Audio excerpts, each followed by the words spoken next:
Olá, gente, um bom dia a todos vocês, sejam muito bem-vindos, sejam muito bem-vindas. É um orgulho muito grande estar com vocês nesta manhã de quinta-feira, aqui no canal Bate-Papo Vale. Hoje estaremos conversando com o escritor Carlos Gouveia, aqui no nosso canal Bate-Papo Vale, e você, é claro, com certeza vai poder participar conosco, mandando a sua pergunta. Você que quer conhecer um pouquinho mais sobre Monteiro Lobato, então, gente, vai ser muito bacana ter a sua participação aqui conosco no canal Bate-Papo Vale.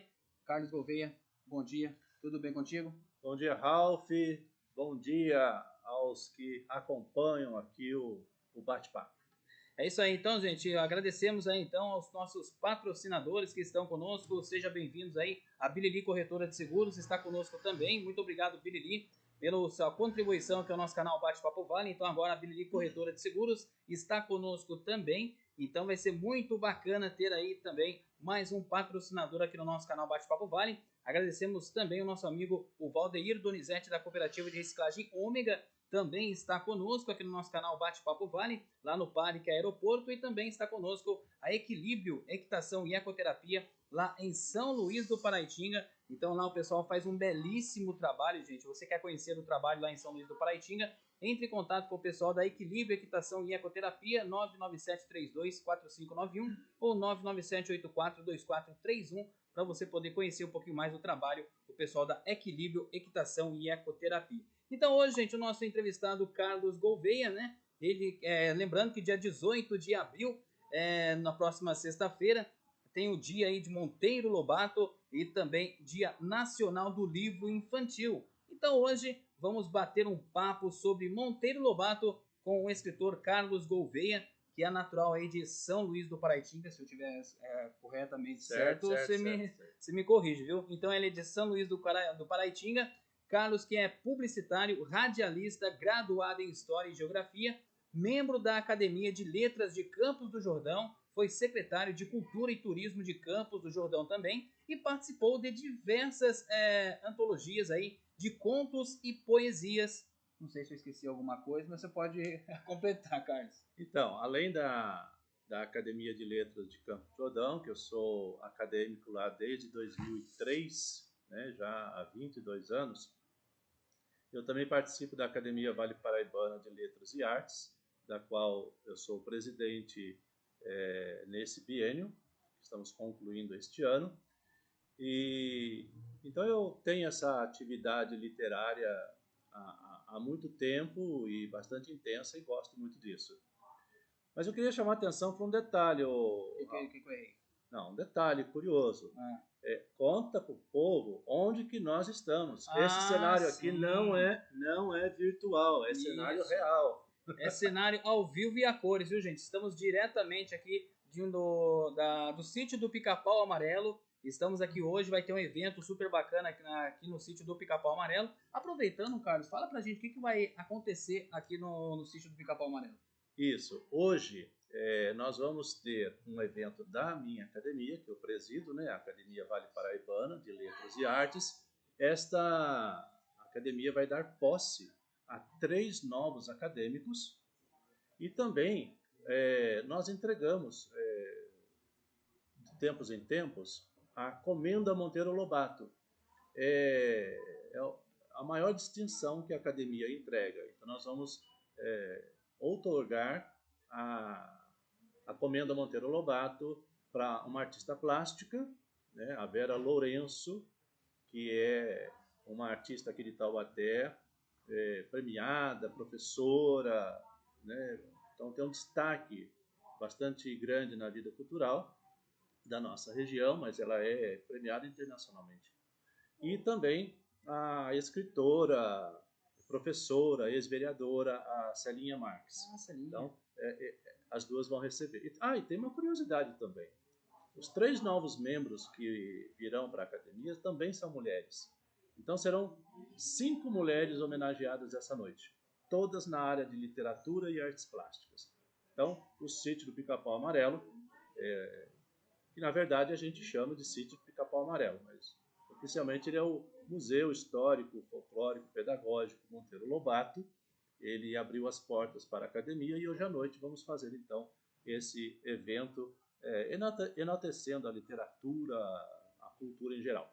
Mas é um evento para o público ou É aberto. Qualquer pessoa pode vir participar? Pode assistir. É uma solenidade da academia, mas é aberto a quem quiser assistir. Então, às 19 horas, hoje, no sítio do Pica-Pau Amarelo. E eu chamei a atenção porque nós estamos no ambiente onde Monteiro Lobato passou parte da sua infância. Porque esta casa, esse sítio, ele pertenceu ao avô do Monteiro Lobato, né? O Visconde de Tremembé. Como os pais do Monteiro Lobato morreram quando ele era ainda muito jovem, então ele foi meio que criado pelo Visconde de Tremembé. Então, certamente, onde nós estamos, nessa região aqui, nesta casa, nesses ambientes, o próprio Monteiro Lobato brincou, andou de calças curtas.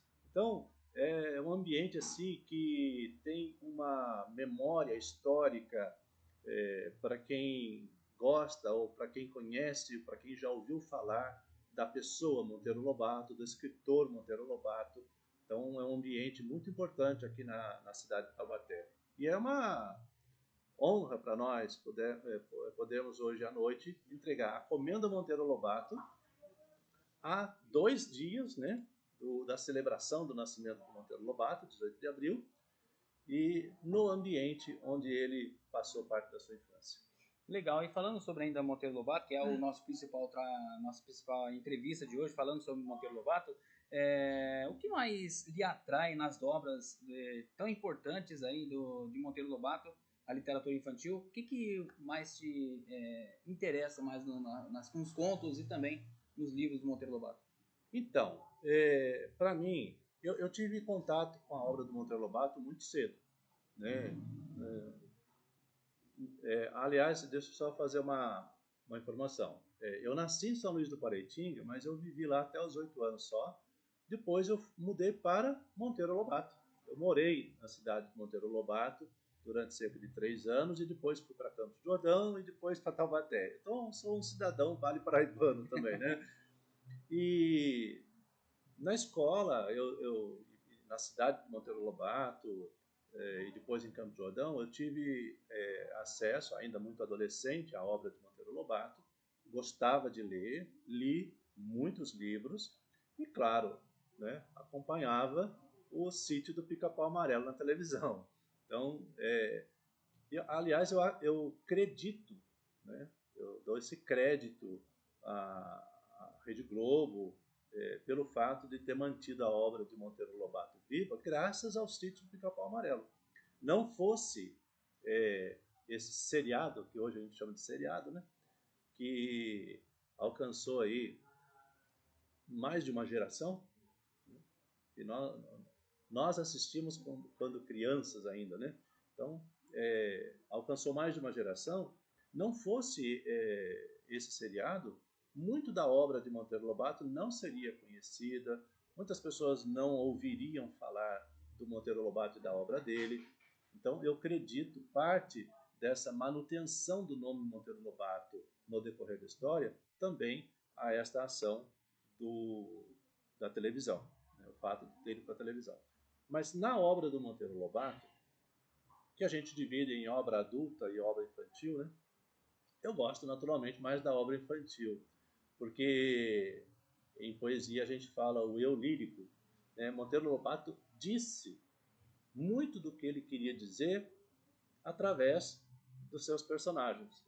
Então, quando ele queria fazer uma crítica, né, é claro, ele fez muitas críticas a governo, à educação, à cultura do Brasil, em seus textos em jornais. Ele fez muitas críticas assertivas, ele se expressava do jeito que ele queria, né? Ele falava a verdade dele, né? E isso era aplaudido e criticado. Pessoas amavam e odiavam Monteiro Lobato pelo que ele dizia, pelo que escrevia, pelo que ele falava. E ele pagou caro por isso. Ele foi preso, ele recebeu ações em relação à sua obra, inclusive até em Taubaté, né, contrárias à sua obra. Né? Ele foi bem responsabilizado por tudo que ele escreveu. Mas isso faz parte de quem quer escrever quer mostrar a sua própria verdade. E os seus personagens mostravam isso. Então, quando a Emília, a boneca Emília, faz uma crítica acirrada a alguma coisa, é o próprio Monteiro Lobato que está fazendo, né? Então a gente consegue entrar no universo não só do eu lírico, do personagem, mas do próprio escritor. O que ele está querendo dizer? O que ele está querendo mostrar, né? Hoje esse livro ele precisaria ser reeditado, mas, por exemplo, o livro Emília no País da Gramática, por conta do acordo ortográfico, mudou bastante coisa. Mas eu li esse livro e via que ele queria ensinar muita coisa. E eu aprendi um monte de coisa com ou Emília no País da Gramática, ou a geografia da Dona Benta, enfim, todas essas histórias. Então, eu gosto da obra do Monteiro Lobato, principalmente da obra infantil, porque ele diz o que ele quer dizer através dos seus personagens. Agora você falou justamente da televisão que transmitia aí a questão das histórias do Monteiro Lobato, principalmente aí do Sítio do Pica-Pau Amarelo. Aproveitando que nós temos a televisão, a Rede Vanguarda, será que você não acredita que se a Vanguarda pudesse colocar na sua grade, voltar essa questão do Sítio do Pica-Pau Amarelo, colocar na sua grade, para a gente continuar essa educação das histórias do Sítio do Pica-Pau Amarelo, você não acharia legal a Vanguarda colocar isso de volta na sua grade? Eu acho interessante a Vanguarda, ou a Rede Globo Nacional, ou qualquer outra emissora. Eu acho importante a gente manter viva essa obra tão importante. E por quê? Porque Monteiro Lobato, ele a meu ver, e ao ver de muitos críticos de literatura, o criador da literatura infantil brasileira. Não havia uma literatura infantil própria, brasileira, nacional, antes de Monteiro Lobato. Essa é uma das grandes importâncias do Monteiro Lobato, escritor. Então, ele cria isso. Claro, eu imagino, assim, essa é uma opinião muito minha, muito pessoal, como o Monteiro Lobato ele foi um grande tradutor de obras internacionais, e ele traduziu muito dos contos, dessas histórias de Chapeuzinho Vermelho, de Branca de Neve, essas histórias que se contavam na Europa, ele traduziu muito. Os irmãos Grimm, tá? Ele traduziu muito desses contos. Então, muita gente que teve contato com essas histórias, né? Histórias da Carochinha, histórias das Mil e Uma Noites, enfim, muito se deve a Monteiro Lobato, o tradutor. E eu penso que esse universo que ele teve contato dos contos de fadas e tudo mais, ajudou o Monteiro Lobato a criar seus próprios personagens. E aí ele cria uma característica brasileira, nacional. Por isso que ele vai construir uma série de personagens baseados naquilo que ele vê ali, né? Quem é a Emília? A Emília é uma boneca de pano, e toda criança tinha uma boneca de pano. A pessoa mais importante na vida dele, durante muito tempo, foi o Visconde de Tremembé. Então, quem é o Visconde? É um sabugo de milho que está na realidade da vida de todo mundo antigamente. Todo mundo que morava, inclusive até na cidade, tinha um quintal onde plantava milho. Colhia o milho e fazia pamonha e tal. Esse milho virava boneco, boneca, e ele pega o milho e o sabugo e ele vai conversar com o sabugo, ele vai transformar o sabugo num personagem importante, o Visconde de Sabugosa, que vem do sabugo. Então, a boneca de pano, o milho, o porquinho, né? Cujos pais ou então avós não criavam porcos, às vezes até dentro da cidade mesmo, né? Tinha um chiqueirinho lá.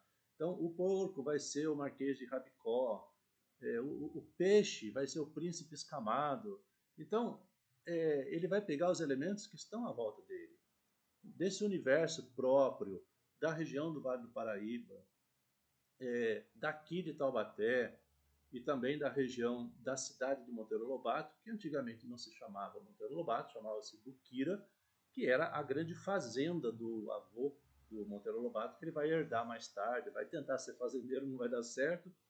Mas, assim, esses personagens... Então, ele como grande criador da literatura infantil brasileira, nacional, ele, então, tem essa importância, é essa a importância que eu acredito muito a figura do Monteiro Lobato. Sobre os personagens dele, a gente tem uma personagem, acho que é icônico, vamos dizer assim, que é o Saci Pererê, né? Sim. Então, como ele conseguiu, então, interpretar o Saci Pererê junto aí à questão do sítio do Pica-Pau Amarelo? O Saci, ele não é uma criação do Monteiro Lobato.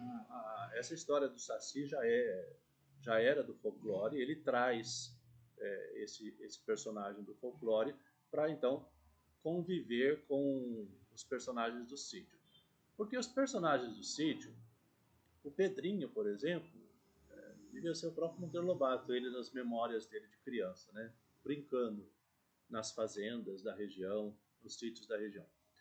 E já naquela época as pessoas acreditavam muito em Saci Pererê, lobisomem, esses personagens folclóricos, né? Curupira.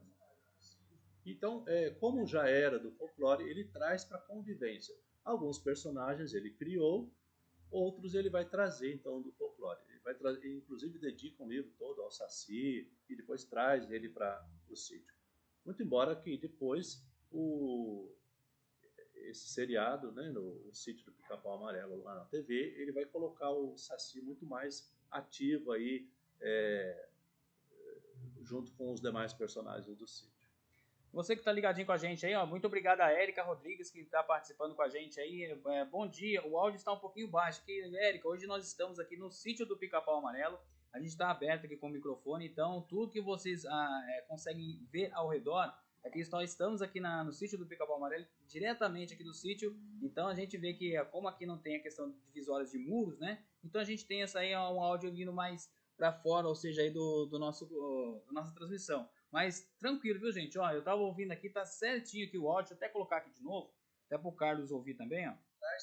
Ó, o áudio tá perfeito aí no nosso canal, viu, gente? Então podem participar aí com a gente, mandar aí a sua pergunta, enfim, que vai ser muito bacana ter aí a sua participação aqui no nosso canal Bate-Papo Vale. A gente falando um pouquinho aí de Monteiro Lobato no nosso canal Bate-Papo Vale, agradecendo então o nosso patrocinador, o Valdeir Donizete, da Cooperativa de Reciclagem Ômega, lá no Parque Aeroporto, e agradecendo também a Bilili Corretora de Seguros. Obrigado ao vereador Bilili, com as suas empresas aí, agora também podendo participar aqui com a gente, sendo um dos nossos patrocinadores, então Bilili Corretora de Seguros, junto com a gente aqui também. E eu quero agradecer o pessoal que está participando com a gente aí nos grupos, né, gente, aí no Facebook, agradecendo a liderança comunitária de Taubaté, agradecendo o que podemos fazer para melhorar Taubaté, agradecendo também, resgatando o Taubaté ontem, hoje e sempre. Temos aí o Fala Taubaté também com a gente, enfim. Então, várias páginas aí do Facebook também com a gente nessa transmissão, aqui diretamente do Sítio do Pica-Pau Amarelo. Estamos conversando hoje com o escritor Carlos Gouveia, falando um pouquinho de Monteiro Lobato, que é um dos personagens icônicos, ou seja, da nossa região do Vale do Paraíba. Ô Carlos, dentre aí tantos personagens na história de Lobato, qual deles você considera mais marcante da obra e também o porquê ele é tão, então, esse personagem que você vai falar que é tão importante na história de Monteiro Lobato? Eu acredito que assim, o personagem icônico de Monteiro Lobato, para mim, é a Emília. Porque não só a Dona Benta, a tia Anastácia e tal, mas a Emília me parece, na minha leitura, a grande porta-voz do Monteiro Lobato. É por meio da Emília que o Monteiro Lobato é ácido, crítico, ele dá a desculpa de uma boneca falante, que fala demais, fala pelos cotovelos, fala sem muita responsabilidade sobre o que fala a própria verdade. Então, a Emília, para mim, na minha leitura, como leitor de Monteiro Lobato, não como crítico literário nem nada, não é um tratado científico sobre o assunto, gente. É a minha opinião. Então, na minha opinião, é a Emília, por ser a grande porta-voz do próprio Monteiro Lobato. Legal, gente. Muito bacana a gente estar conversando sobre Monteiro Lobato, sobre as histórias aí de Monteiro Lobato, conversando com o escritor o Carlos Gouveia, ele que também tem o seu livro também. A gente vai falar um pouquinho do livro dele também, que é um livro muito bacana também. Então você pode também mandar a sua pergunta para o nosso amigo Carlos Gouveia. O nosso Facebook é o facebook.com/bate-papo-vale, facebook.com/bate-papo-vale. Você que está no meu Facebook também, facebook.com/ralf.souza. E terminando aqui a nossa entrevista, já vai estar disponível também no YouTube para você poder conferir lá nas nossas as postagens, também as nossas entrevistas, são mais de 570 entrevistas lá. E essa também que o nosso amigo Carlos Gouveia hoje estará disponível. Terminando aqui, a gente vai poder colocar lá para estar disponível para você poder assistir essa nossa entrevista aqui hoje com o Carlos Gouveia, diretamente aqui do sítio do Pica-Pau Amarelo. O Carlos, o Monteiro Lobato também escreveu aí algo para o público adulto. O senhor acredita que esse lado dele é pouco explorado? Então, a obra do Monteiro Lobato é quase meio a meio, né? Metade da obra é para público adulto, vamos dizer assim, e metade da obra é para público infantil ou infanto-juvenil. A obra mais adulta do Monteiro Lobato é pouco explorada, mas foi o que o tornou conhecido na época e respeitado como escritor, né? Amado e odiado, mas respeitado. Né? Mesmo os que tinham críticas a Monteiro Lobato sempre o respeitaram como o grande escritor que era.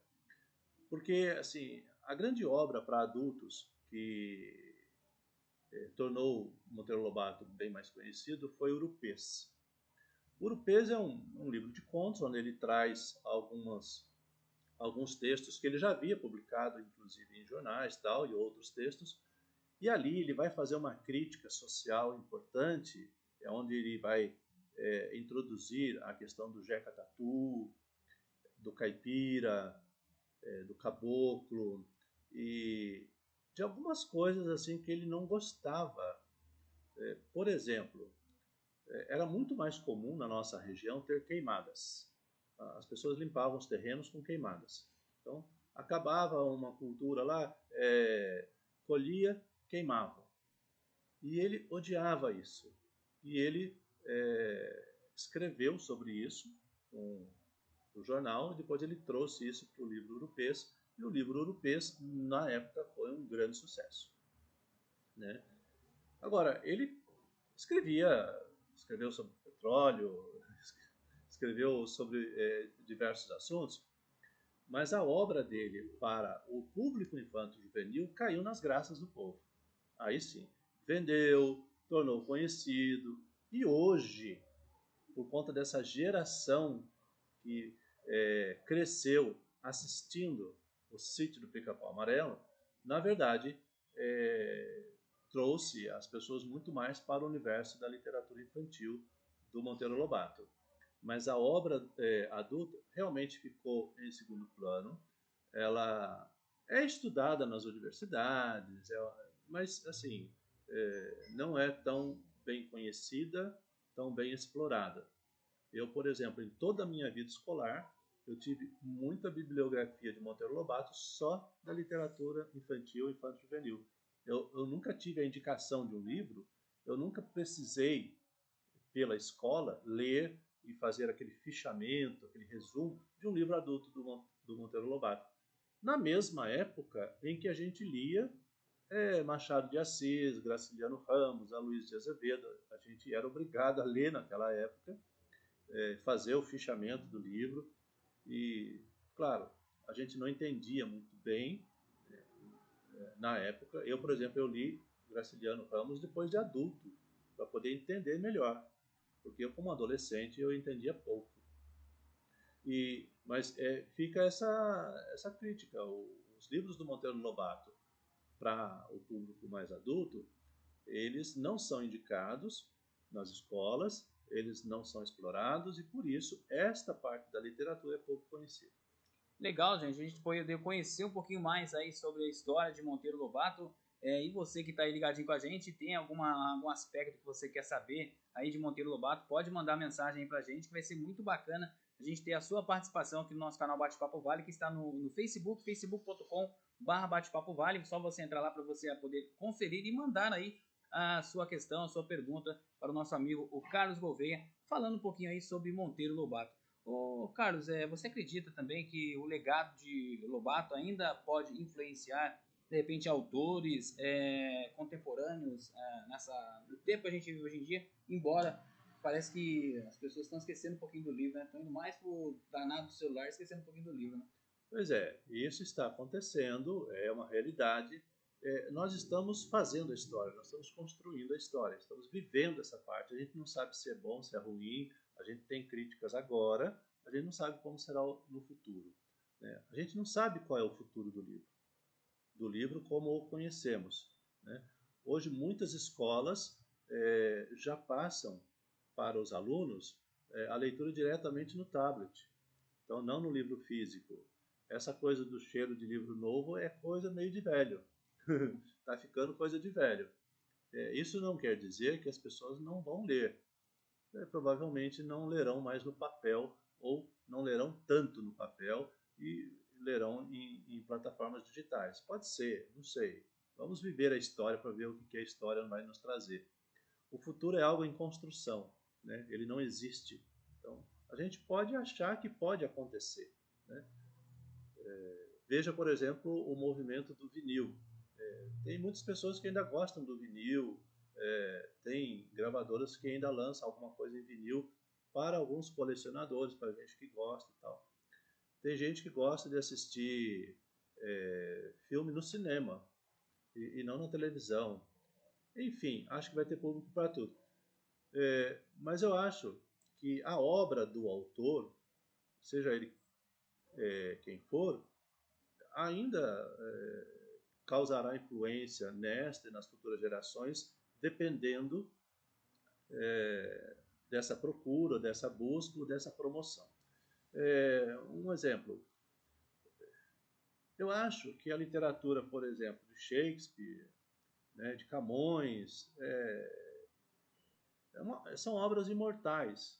Elas sempre estarão voltando, as pessoas estarão sempre lendo, relendo, atualizando essa leitura.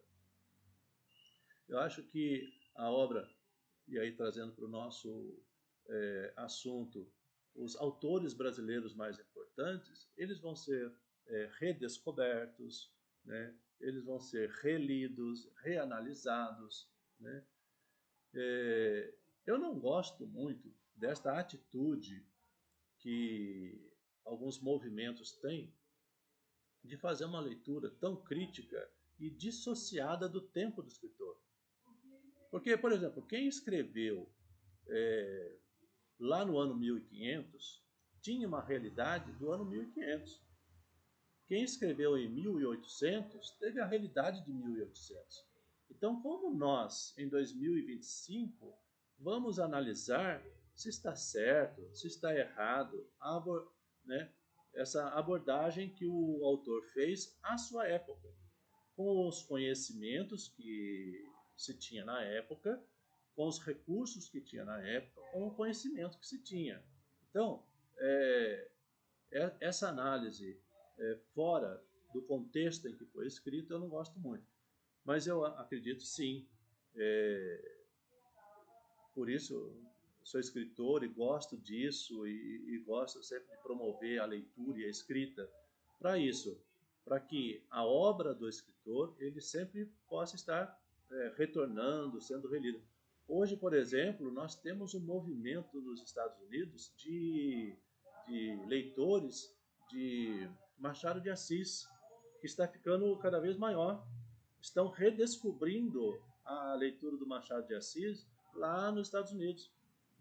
E com esse movimento de internet, estão postando na internet, está reverberando para o mundo. E as pessoas vão perguntando, mas quem é esse Graciliano Ramos do Brasil? Eu acho que é cíclico, essas coisas são cíclicas. Monteiro Lobato teve um tempo que os seus livros foram queimados, foram destruídos. Hoje esses livros são procurados aí porque vamos reeditá-los, enfim, é cíclico. É isso. Estamos aí hoje, gente, conversando com o nosso amigo Carlos Gouveia, falando aqui diretamente do sítio do Pica-Pau Amarelo.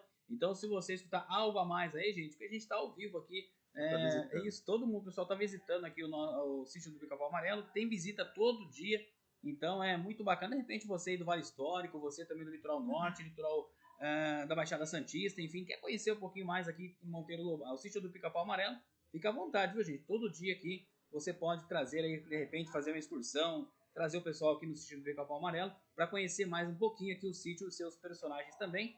Agradecendo aí aos nossos patrocinadores, agradecendo ao nosso amigo a Bilili Corretora de Seguros, agradecendo também o Valdeir Donizete da Cooperativa de Reciclagem Ômega lá no Parque Aeroporto. Também nós temos o apoio do pessoal da Equilíbrio, Equitação e Ecoterapia lá em São Luís do Paraitinga. Carlos, eu sei que o nosso principal bate-papo hoje é em relação aí a Monteiro Lobato, mas falando aí na questão da literatura em si, você não acredita, Carlos, se de repente as escolas dedicassem de repente aí pelo menos uns 15 minutos da leitura, para a criançada deixar um pouco aí a questão do celular, poder ficar vidrado, de repente escolher um livro lá, principalmente as obras de Monteiro Lobato, ficar expostos aí nesses 15 minutos. Daí, de repente, cada aluno lá pega uma história diferente para poder ler, para a gente voltar a ter esse contato diretamente com o livro? Então, já existe um movimento forte, inclusive federal, estadual, de retirada dos celulares do ambiente escolar. Sim. Né? Eu não consigo avaliar se isso é bom, se isso é ruim, enfim, tem muitos prós e contras. Eu fui professor e usava o celular como um recurso pedagógico, porque eu penso o seguinte, que uma tecnologia ela não é boa nem ruim. A aplicação dela que pode ser boa ou ruim. Né? Eu era professor de gravar vídeos, eu era professor de fazer as pessoas usarem o celular, porque eu era professor de História e Geografia, então eu falava assim, acessem o site tal, veja essa localização geográfica, porque aluno precisa saber usar GPS, e Geografia a gente usava Sim. isso. Né? Mas, enfim, essa parte de leitura, eu tenho duas preocupações. A primeira é que existe, e não há como negar, né, que existe hoje uma indústria do livro para as escolas. E isso é muito ruim. Muito ruim. O Brasil está nessa há muito tempo e isso é muito ruim. Por quê? Não se dá valor aos livros produzidos regionalmente, porque são livros que vão para o governo federal adquire e distribui para o Brasil inteiro. Então, as escolas do Brasil inteiro estão lendo o mesmo livro. Hoje, eu acho, é minha opinião também, que a literatura infantil está muito infantilizada demais, porque nós crescemos com uma literatura infantil que era, assim, de um conteúdo completamente diferente. Mas é minha opinião. Né? Então, você quer a opinião do escritor aqui, é a minha opinião. Eu acho que esta indústria do livro ela é ruim, porque ela perde o contato com os autores regionais. Por exemplo, eu escrevi um livro, Taubaté e as histórias que Dona Benta não contou. Ela interessa regionalmente. Pode ser que interesse nacionalmente, mas é um livro que fala muito sobre Taubaté, sobre as histórias que nasceram em Taubaté, o folclore de Taubaté, os contos de Taubaté, as lendas de Taubaté e tal.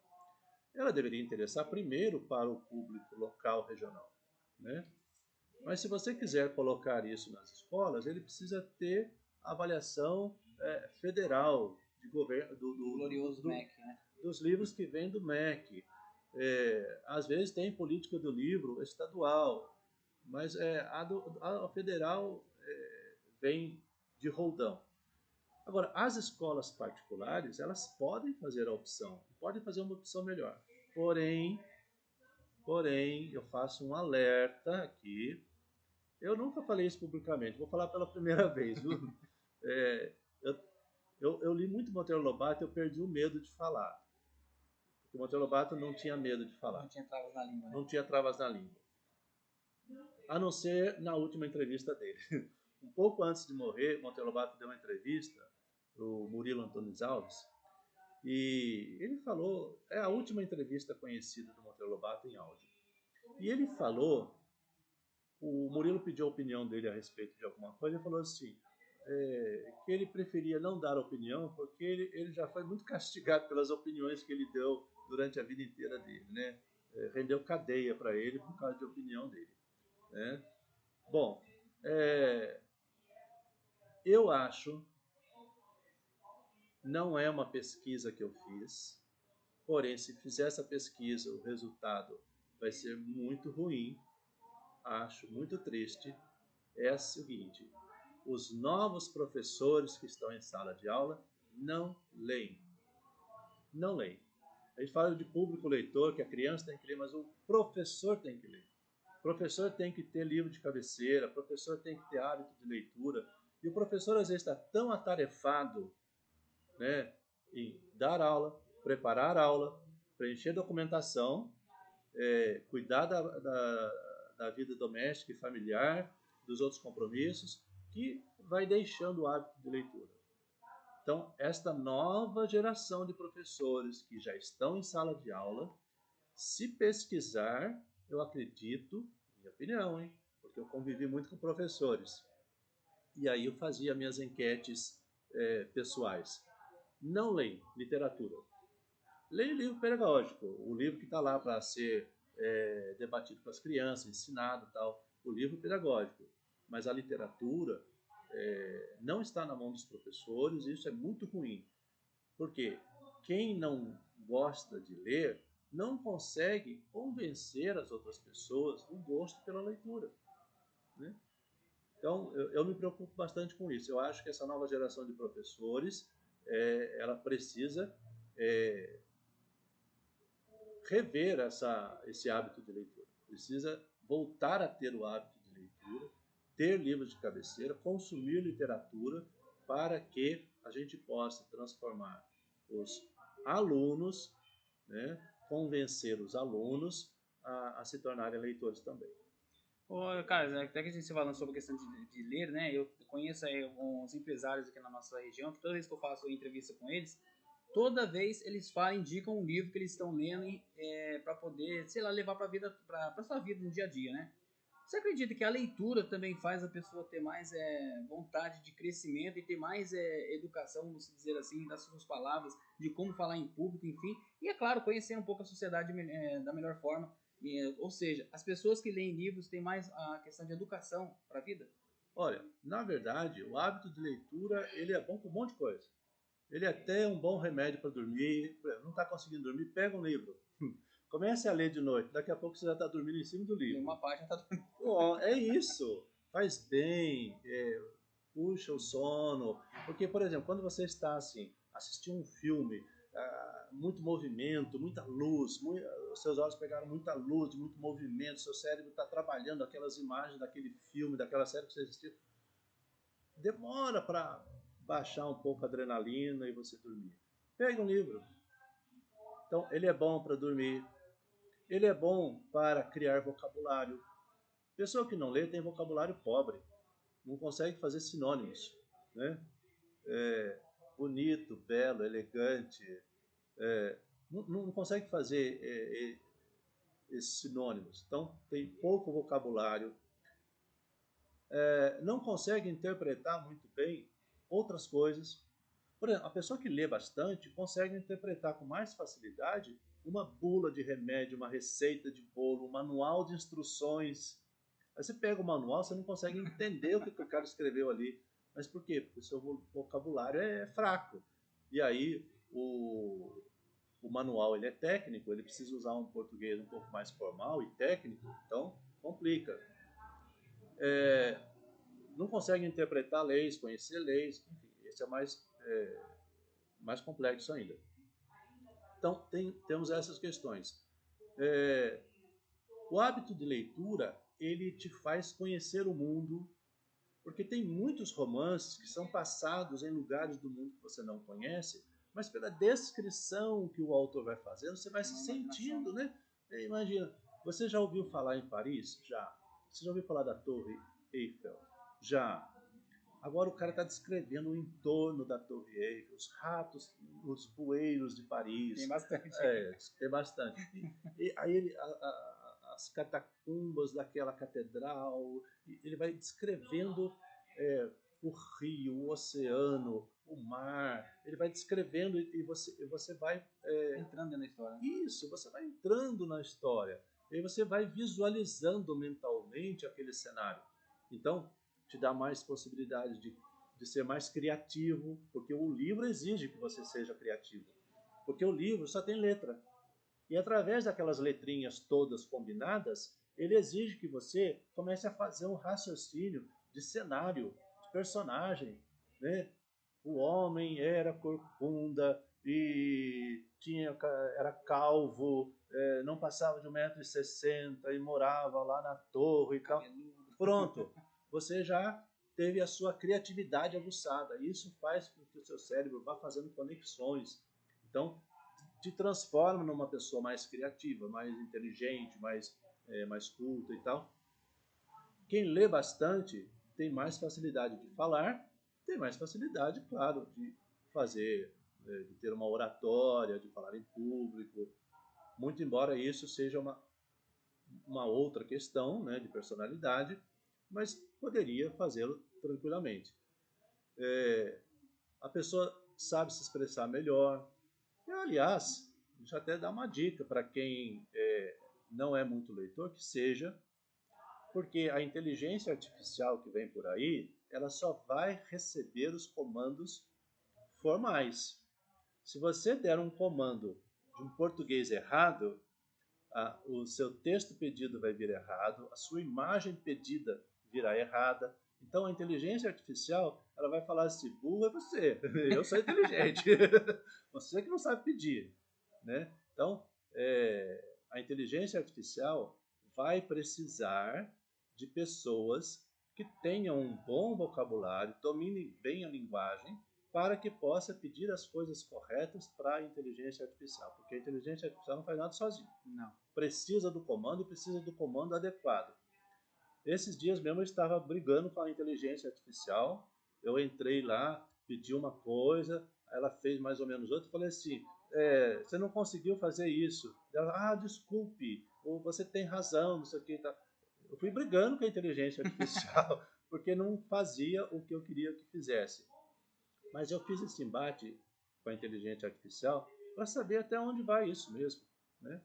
E então a inteligência artificial vai precisar de pessoas que falem corretamente, escrevam corretamente. Então, cuidado aí. E, então, ser leitor vai ajudar muita gente no futuro. Ó, gente, agradecendo o pessoal que está participando aí com a gente dos grupos que nós temos, as páginas que nós temos aí no Facebook, agradecendo então o que podemos fazer para melhorar o Taubaté, agradecendo então também, resgatando o Taubaté ontem, hoje e sempre, agradecendo também o Taubaté em Debate Grupo, agradecendo também o Fala Taubaté, um abraço a todo o pessoal que está participando com a gente, nos assistindo aqui no nosso canal Bate-Papo Vale, agradecendo também aos nossos patrocinadores, seja bem-vindo também ao nosso novo patrocinador, a Bilili Corretora de Seguros, obrigado então pessoal aí do Bilili, que aceitou aí também nos patrocinar, agradecendo então, um forte abraço a todo o pessoal aí do grupo do Bilili, também os seus assessores, enfim, então agora a Bilili Corretora de Seguros também está conosco, amanhã nós vamos trazer mais informações para vocês sobre os trabalhos da corretora, na Bilili Corretora de Seguros, hoje nós acabamos de fechar aí o nosso patrocínio, então, muito obrigado pessoal aí da Bilili Corretora de Seguros, lembrando que amanhã estaremos conversando com o Dr. Jorge Nissan, gente, porque sexta-feira é feriado, né? Então amanhã estaremos conversando com o otorrinolaringologista, o Dr. Jorge Nissan. Estaremos conversando e falando sobre um pouquinho mais sobre o seu trabalho na nossa região do Vale do Paraíba. E você, de repente, tem alguma dúvida, né, gente? Qual o trabalho de um otorrinolaringologista? Então amanhã estaremos conversando com o Dr. Jorge Nissan aqui no nosso canal Bate-Papo Vale.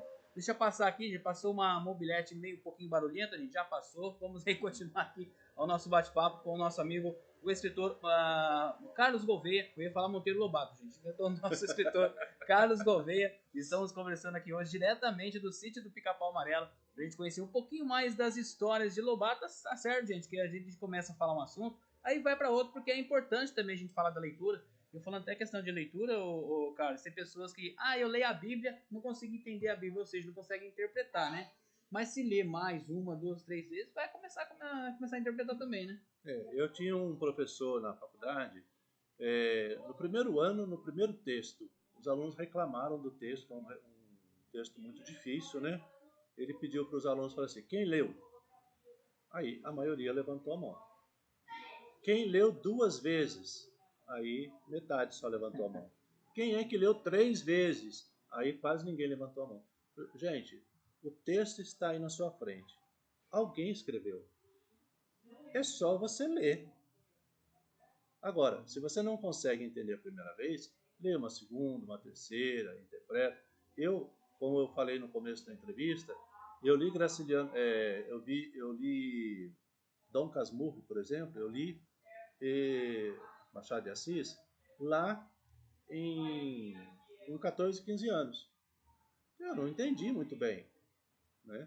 Aí precisei ler aos 30 e poucos anos depois para poder entender melhor. E aí então eu entendi melhor o enredo da história, por que ele chamava Dom Casmurro e a história do Bentinho e da Capitu. Aí eu entendi. Fiquei na dúvida também, como todo mundo fica na dúvida se a Capitu foi, não foi. Enfim, não vou contar, mas leiam, releiam Dom Casmurro, que é muito bom. Mas assim, eu li um pedaço da Bíblia, não entendi, vai no dicionário, procura o que significa tal coisa, outra coisa. Às vezes você está lendo errado. Eu, por exemplo, já ouvi isso, né? Jesus desceu de Jerico. Daí, não, mas ele desceu montado no Jerico? Não, está escrito lá, a pessoa leu errado. Jesus desceu de Jericó. Ah, então na cidade. Entendeu? Vê se está lendo corretamente. Vê um dicionário. Eu, por exemplo, eu faço poesias. Eu escrevo a poesia assim, dou uma costurada na poesia assim, depois eu às vezes até pego o dicionário, até para melhorar um pouco uma palavra, uma rima mais rica e tal. A gente também faz uso do dicionário, então é importante. Então, não entendeu a primeira? Lê a segunda vez, não desista. Legal. Então, gente, você pode participar com a gente mandando a sua pergunta. Já vou dar verificado aqui no Facebook se der para ter mais perguntas aqui da nossa entrevista de hoje com o escritor Carlos Gouveia. Lembrando que nós estamos diretamente aqui do sítio do Pica-Pau Amarelo. Tá vendo, gente? Cheio de livro ali atrás. É isso mesmo. Se de repente você está em casa, eu queria ler um livro diferente. Mas eu não tenho livro aqui em casa. Gente, dá um pulinho aqui no sítio do Pica-Pau Amarelo. Vem cá, venha, você senta aqui tem as mesinhas aqui. A nossa câmera não é 360 graus, mas ia mostrar pra você aqui, gente. Tá cheio de cadeirinha aqui. Vem aqui, pega um livrinho, senta aqui e bora. Passa aí um fim de tarde, enfim, aqui no sítio do Pica-Pau Amarelo. Vai ser muito bacana, pode ter certeza, viu? Chama a criançada em casa, seus filhos, aí de repente a criançada chega em casa, os primos, né? Vem pra cá, gente, aqui no sítio, pra você ter mais educação e ter mais vocabulário, como o nosso amigo Carlos Gouveia trouxe aqui pra gente. Ô, Carlos, voltando a falar um pouquinho mais sobre Monteiro Lobato, né? Como você enxerga as adaptações e atualizações feitas nas obras de Lobato para se adequar ao contexto atual? Então, eu tenho minhas críticas em relação ao que se faz com a obra do Monteiro Lobato. Acho interessante pegar a ideia e desenvolver, tá tudo certo. Mas a obra escrita, como foi escrita, ela precisa ser respeitada. Tanto o livro quanto a música, aquilo que um artista produziu precisa ser respeitado. É como se fosse uma tela, uma pintura. Você não pode chegar 200 anos depois e alguém vai lá e troca tudo porque a tela tá feia. Não existe tela feia, tela bonita. Existe a tela do pintor. E não existe livro bom ou ruim, livro do autor. Aí não tem que mudar. Você pode usar a ideia para criar outra coisa? Pode. O sítio do Pica-Pau Amarelo fez muito isso, né? O pessoal da redação do sítio do Pica-Pau Amarelo pegava as obras do Monteiro Lobato e faziam outras histórias. Eles não contavam exatamente aquelas histórias, faziam outras, mas não é trocar. Monteiro Lobato, ele foi um homem do seu tempo, bastante visionário, muito visionário, mas ele viveu o seu tempo. Então, ele viveu lá nos anos 1800, 1900, essa virada. Ele viveu o turbilhão que foi a virada da monarquia para a república, ainda tudo que aconteceu depois da proclamação da república. Ele viu tudo o que aconteceu no Vale do Paraíba com a derrocada do café. Ele viveu isso. Ele sabia o que era escravidão naquela época, porque ele vivia esta realidade. Ora, não podemos querer de Monteiro Lobato uma outra visão que não fosse aquela correspondente à época.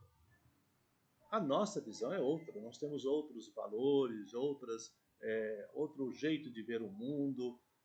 Ok, né? A sociedade ela também se transforma, mas a obra ela precisa ser respeitada e ela precisa, ao ser lida ou apresentada, ser contextualizada.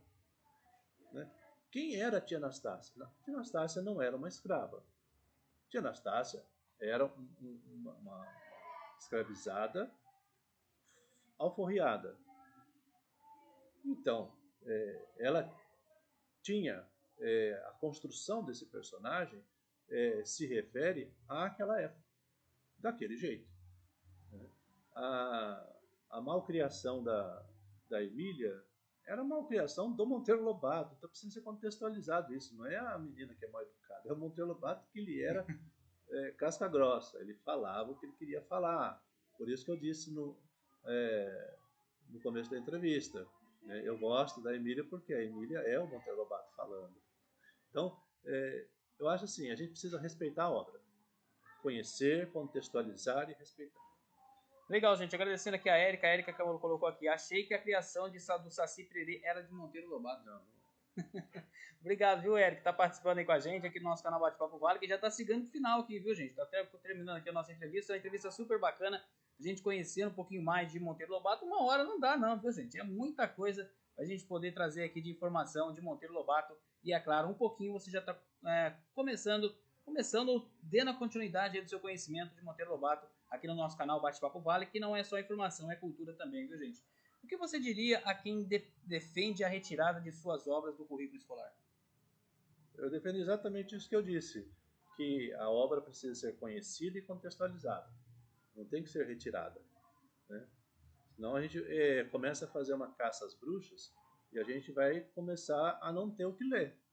Porque a gente vai ler só aquilo que está de acordo com um discurso atual. Lembrando que no tempo de Monteiro Lobato haviam discursos muito diferentes. E é essa riqueza do discurso diferente é que construiu a nossa história. Nós tínhamos monarquistas e republicanos, nós tínhamos as pessoas que queriam que continuasse a escravidão, outros que não queriam que continuasse a escravidão. Então, era uma época bastante turbulenta, das ideias muito efervescentes e tal. Hoje nós temos outras discussões de outros valores. Estamos construindo a história também. Mas aquilo que nós estamos registrando, escrevendo hoje, é aquilo que está ao alcance do nosso conhecimento, da nossa informação hoje. Seremos avaliados lá na frente. Daqui a 200 anos, vão pegar o meu livro e vão dizer assim, pô, mas ele escreveu aquilo naquela época? Sim, graças a Deus.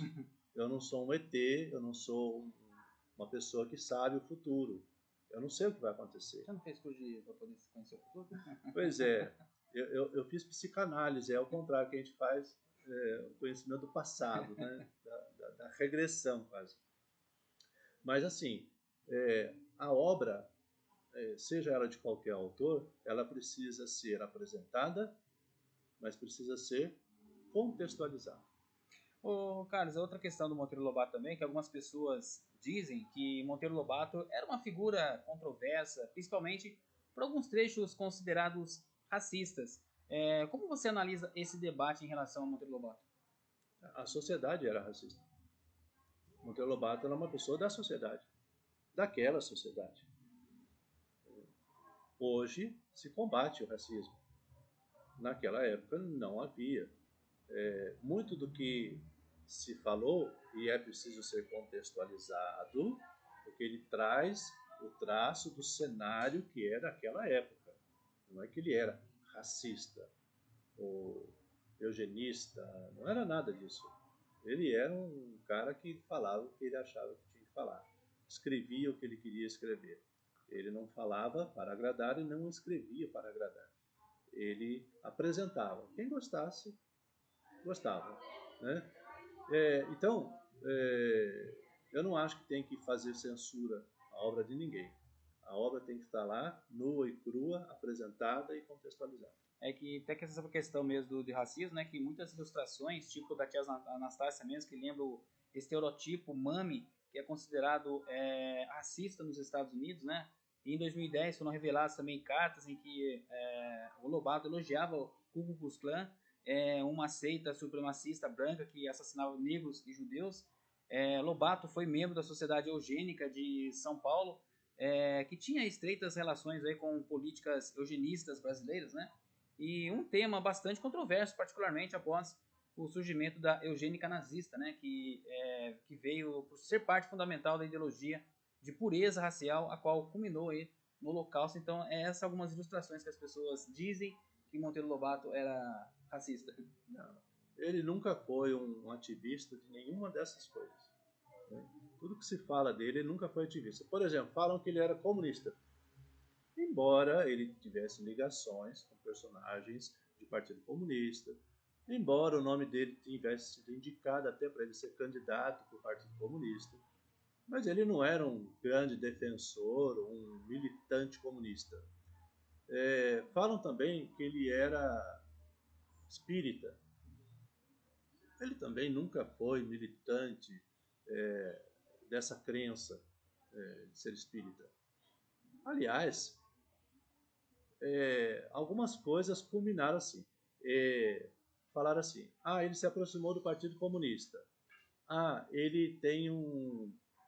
Não se falava que ele era racista naquela época, porque naquela época o Brasil era racista, né?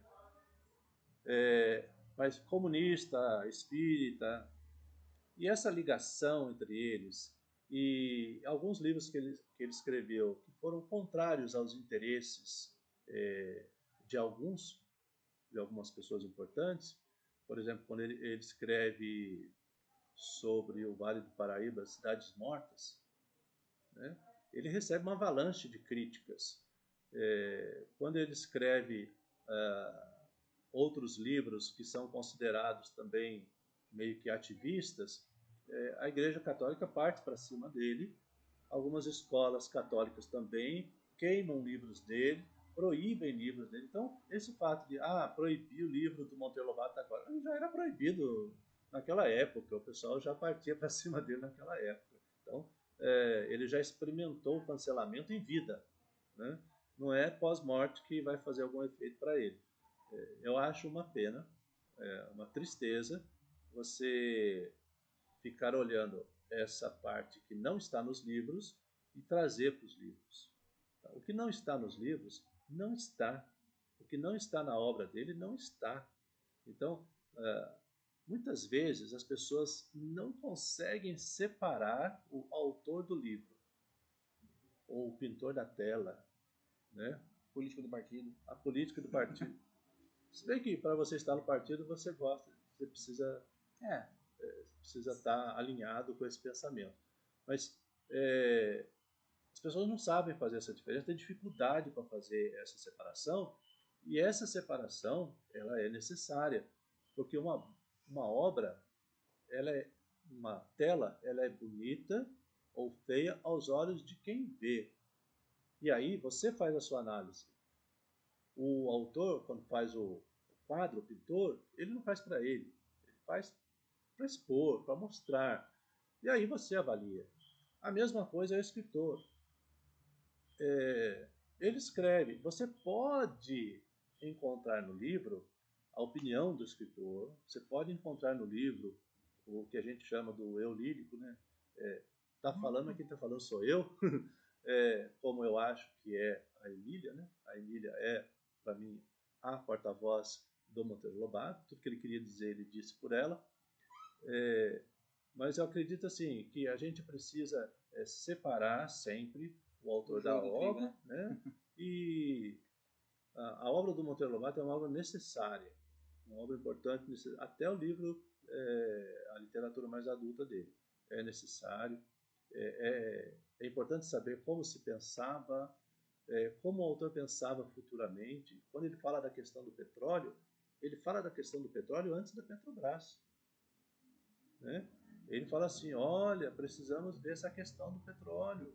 Aí se por causa dele também o pessoal começou a explorar demais o petróleo, né? Não sei, mas enfim, ele já alertava para essas questões. Ele foi assim um cara intrépido, ele investia, ele foi à falência assim diversas vezes, muitas vezes, mas ele gostava de investir, ou editora, ou gráfica, fazer geleia, companhia de petróleo, trem, qualquer coisa. Ele se metia, ele queria participar de alguma maneira. Nem sempre dava certo. Estamos aí, gente, caminhando para o nosso final, faltando 2 minutinhos para o meio-dia, vamos estourar um pouquinho nosso horário, mas é um papo super bacana. E eu gostaria de saber do escritor Carlos Gouveia, que já tem um livro lançado aí, que é o Taubaté, as Histórias que Dona Benta Não Contou. Tem outros trabalhos que você ainda pretende criar, que você pretende realizar ainda como escritor? Sim, na verdade eu tenho 2 livros próprios, né? Um livro anterior ao Taubaté e as Histórias que Dona Benta Não Contou, que é um livro de biografia, onde eu escrevo a vida do pintor Expedito Camargo Freire, um grande pintor brasileiro, esquecido, mas é super catalogado, é super premiado. Então, eu tenho esse livro que eu fiz, da biografia dele, e eu tenho o Taubaté as Histórias que a Dona Benta Não Contou, e tenho alguns projetos literários. Porém, eu estou me dedicando mais à chamada organização de originais. O que significa isso? Vamos supor que o Ralph tenha um livro. Ele escreveu algumas coisas, fez uns rabiscos. Uns rabiscos. Eu queria contar sobre isso, falar sobre a minha vida, então um romance e tal. Mas ele não sabe organizar isso. Então eu pego esses originais e organizo. Então, eu já fiz isso em 4 livros, e eu sou organizador de 4 livros, estou organizando mais um. Então, esses projetos, eles demandam muito tempo, né? Demandam muito trabalho, então a gente acaba deixando o projeto pessoal de lado e investe nesses projetos que são dos outros, mas é importante para que outras pessoas também possam lançar seus próprios livros. A gente dá uma forcinha aí, né? No sentido de organizar, é o que a gente chama de organizar originais. E eu organizo antologias. Organizei algumas, estou terminando, né? A gente vai lançar em junho uma antologia que a gente chama de coletânea da Academia Vale Paraibana de Letras e Artes. São 35 autores no mesmo livro, né? Cada um com um texto, uma poesia, uma crônica. Eu estou trazendo também pinturas, e vai ser a primeira coletânea da Academia colorida. Então eu vou trazer as telas dos pintores, nossos, todos em cores. Então isso vai ser bem bacana. Vamos lançar em junho em Taubaté e no Rio de Janeiro, na Bienal Internacional do Livro lá. A Academia já está indo para a sua 3ª Bienal. Legal. Eu estou indo para a minha 4ª. Eu lancei o Taubaté na Bienal de São Paulo e depois fui em 3 outras bienais nessas coletâneas da Academia. É uma oportunidade dos escritores mostrarem o seu trabalho, o seu talento e participar desses eventos importantes de literatura. Faz parte da atividade do presidente da Academia incentivar isso. Gente, ó, vocês já ouviram então o sinal da Praça da CTI, né? Onde nós temos aquele som que a cidade inteira consegue ouvir, deseja que seja quando chega meio-dia, enfim, então já chegou meio-dia. E para a gente encerrar aqui a nossa entrevista, Carlos, o que você gostaria de acrescentar nesse nosso bate-papo? Suas considerações finais. Primeiro, eu quero agradecer o convite do Ralph. Não foi o primeiro convite, espero que venham outros futuramente. Eu já tive a oportunidade de trabalhar com o Ralph, um cara muito competente. Então, agradecer o espaço. É muito ruim, Ralph, as pessoas terem ideias, terem opiniões e não terem espaço para expor essas opiniões. Eu não quero que as pessoas que assistirem a essa entrevista concordem comigo. Não é essa a intenção. Eu quero mostrar aquilo que eu penso a respeito do que você está me perguntando. E as pessoas têm todo o direito de concordar ou discordar, de acrescentar, e fiquem bem à vontade, né? Depois eu vou ler comentários, mas fiquem bem à vontade. Então, agradecer pelo espaço. E eu aconselho, nesse próximo 18 de abril, dia do Monteiro Lobato, nesse ambiente aqui onde Monteiro Lobato viveu parte da sua vida, que as pessoas conheça Monteiro Lobato. Não apenas deixa, eu conheço Monteiro Lobato porque eu ouvi falar. Não, leia o livro, leia mesmo o livro. Pegue os livros infantis, que são os mais fáceis, depois passe para a literatura adulta, que não é uma literatura difícil. A literatura do Monteiro Lobato, mesmo para o público adulto, que a gente fala, é uma literatura fácil. Então, ele escreve fácil, então não tem nada de complicado. Então, é um bom autor para ser lido. Então, conheçam a obra, mas conheçam mesmo. Conheçam de ler. Essa é a dica. Carlos, obrigado mais uma vez. Que Deus abençoe esse evento que vai ter aí aqui no sítio do Pica-Pau Amarelo. E, claro, com certeza iremos conversar com você mais vezes, porque a gente tem muitas histórias, inclusive até o seu livro mesmo, os seus livros, né, os seus 2 livros, que a gente pode mostrar para o pessoal também, que de repente, como a gente sempre fala, né, tem pessoa que lê o livro, mas não consegue interpretar. Então a gente vai poder conversar um pouquinho mais sobre o seu livro, para as pessoas dizerem, nossa, esse trecho aqui eu fiquei em dúvida, olha só o cara está respondendo. Enfim, então vai ser um papo super bacana. A gente vai marcar mais pra frente aí, pra gente poder falar sobre isso, tá certo, gente? Carlos, mais uma vez, obrigado. Deus abençoe, meu amigo. Estou à disposição. É isso aí, gente. Então estivemos hoje com o nosso amigo Carlos Gouveia aqui no nosso canal Bate-Papo Vale. Estaremos de volta aqui amanhã. Vamos conversar com o Dr. Jorge Nissan, ele que é doutor otorrinolaringologista. Então, se você, de repente, mas ele mexe com o quê? Gente, ouvido, garganta, enfim, tudo isso, ele mexe com outras coisas também que eu também já fugi da minha cabeça. Mas a gente vai poder, então, entender tudo amanhã com o Dr. Jorge Nissan, a partir das 11 horas da manhã aqui no nosso canal Bate-Papo Vale. Amanhã nós estaremos então realizando a entrevista online, não será presencial como nós realizamos hoje. Então amanhã, a partir das 11 horas da manhã, estaremos aí com o canal Bate-Papo Vale. Agradecendo aos nossos patrocinadores, agradecendo a Cooperativa de Reciclagem Ômega, lá no Parque Aeroporto, nosso amigo Valdeir Donizete, telefone 997753243. Agradecemos também a Equilíbrio Equitação e Ecoterapia, lá em São Luís do Paraitinga, 12997-326591 ou 12997-842431. E também nosso novo patrocinador, agradecendo a Birili Corretora de Seguros, nosso novo patrocinador. Mais informações sobre a corretora de seguros, a Birili, você vai ter amanhã conosco e também já no nosso canal Bate-Papo Vale no Facebook. Nós estaremos já transmitindo também o nosso novo patrocinador aqui no canal Bate-Papo Vale. Gente, um beijo, um abraço, uma ótima quarta-feira a todos. Quarta-feira, e lembrando que tem feriado, e que feriado, hein? Sexta, sábado e domingo, e tem cidade que vai ter feriado terça-feira. Ah, beleza! Um beijo, um abraço, gente, fique com Deus, tchau!